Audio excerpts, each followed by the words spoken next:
Hey guys, in this video, we're going to be talking about power partners. That's right, power partners. It's probably one of the most important things that you guys can actually have in your marketing strategy. So let's go ahead and get started. Now, you have to understand, as a home health agency, as a home care company, you want to be able to create power partners. So what are power partners? Power partners have been around, and the term has been around for so long in the business world. And in other industries have used them and have used that term actually. It is now being seen inside the home health industry as sales and marketing has increased, as well as the training that's being involved.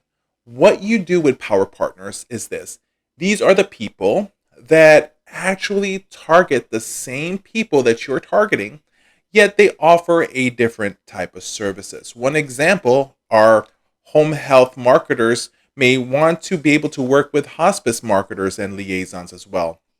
You're approaching the same facility that they're in, so maybe by you working with them in a tandem way, they can assist you by bringing you in with them to the facilities that they already have accounts.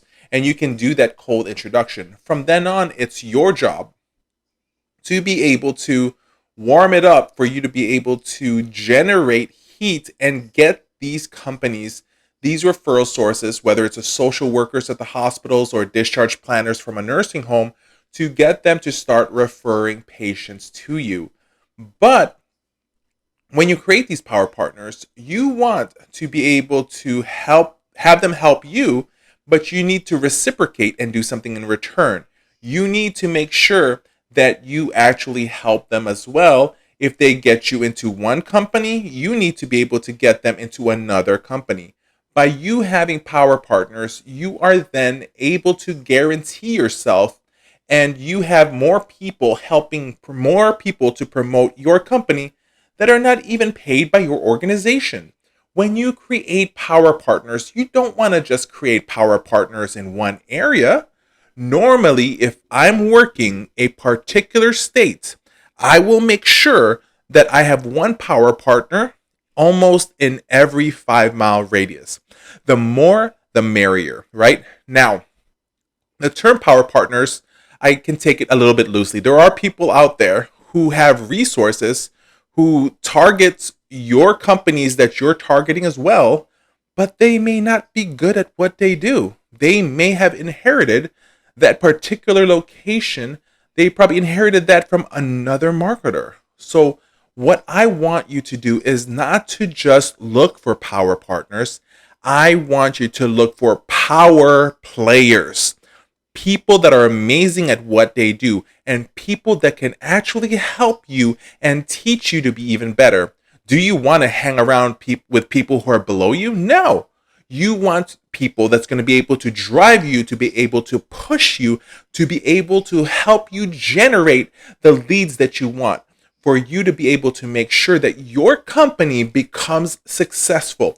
One of the biggest questions that I ask is this: Michael, how do I create power players? How do I link up with these type of people?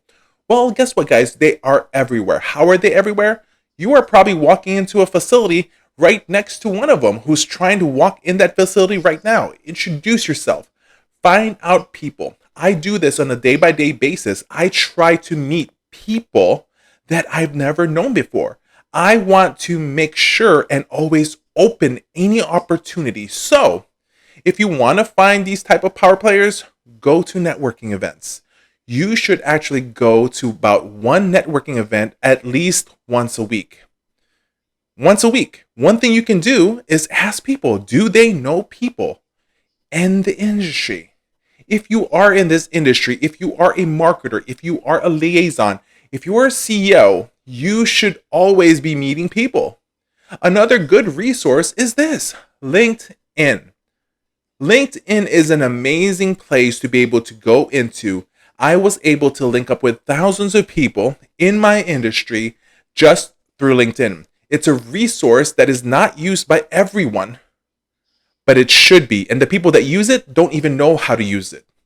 So just because most people don't use it, this is actually an advantage for you, because it's going to be able to help you to get more referral sources. Before I even entered a nursing home, Most of the time is I already know who I'm looking for.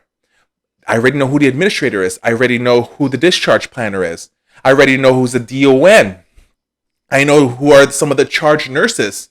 I will make sure that I will work my ladder in order to be able to get myself in there. For you, you really need to make sure that you open up these new potential referral sources by getting yourself in touch with power players, power partners. We have an entire chapter relating to networking and how to be able to take advantage of that and to be successful in networking events. We do this because networking events is a vital source for you to be able to create this, for you to be able to find and for you to be able to generate more leads for your company. Good places to look for networking events, there are places called meetups websites. You can also go to your Chamber of Commerce. You should actually go to pretty much every single city's Chamber of Commerce that you're actually serving. If you're in one county, find out all the different chambers of commerces for each one of the cities. You want to be able to attend church functions, right? There's a lot of people you can meet there. You can meet a lot of community-based events, meetings, and town hall meetings. There's so many associations that you can go into. There are so many places where people meet each other and networking. Your job is to make sure to go where everyone is congregating. Remember this. How easy is it to be able to go to one place where people are gathering rather than you are going door to door to try to meet them? In your state particularly, if you have one of those state associations for home care, for hospice, for home health, right? When you have these type of associations, attend those yearly events or their webinars or their meetings or the small meetings as well. You'll be surprised on who you can actually meet and who you can actually help at the same time as who can actually help you leverage your company out there. This is such an important thing, and a lot of people don't even pay attention to this. Now, to add into how to be able to network and to be able to find power players, remember I told you, you need to be attending events, right? In a weekly basis. Now, let me ask you this question, right? When was the last time that you actually attended a very good networking event or even a bad one? I will guarantee you that when I ask this question to everybody, they can actually not answer the question. They do not remember when it was. They don't remember the specific. They don't even remember if it was good or not. And at least in these networking events, we're going to discuss how to be able to position yourselves in these networking events in later video series, right? But imagine this. If you can't find networking events, which I honestly don't believe, that you cannot find at least once a week, well, guess what, guys? Create one. How easy is it to create an event? And you can do it at such a small budget. Why are you going door to door finding everyone when you can actually create and make one and have them come to you? So once again, find networking events. If you can't find one, create one. If you are the one that's creating these events, you position yourself as the person of higher value.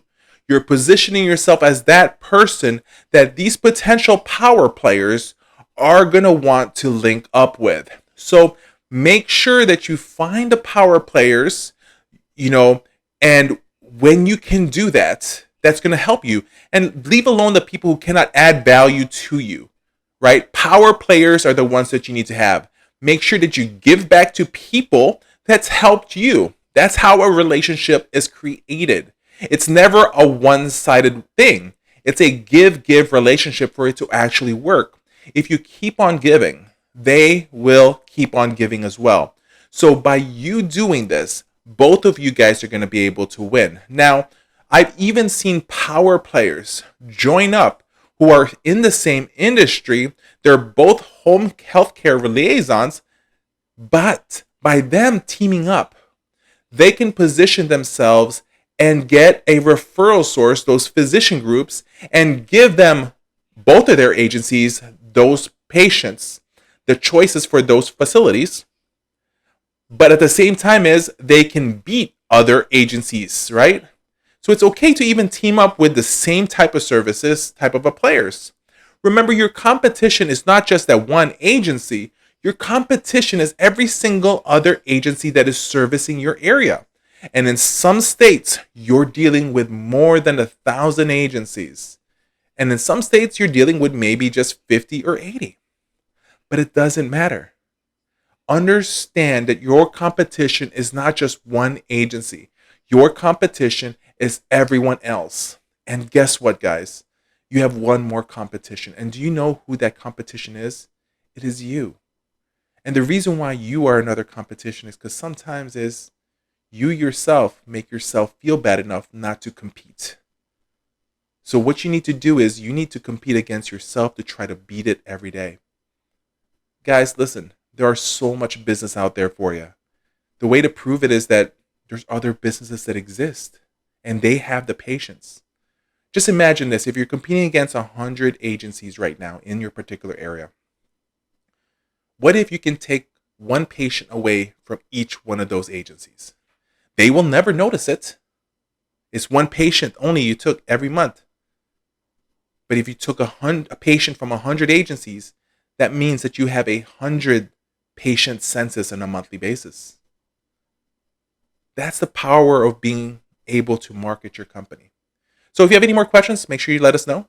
Always understand that home health marketing is easy when you know what you're doing.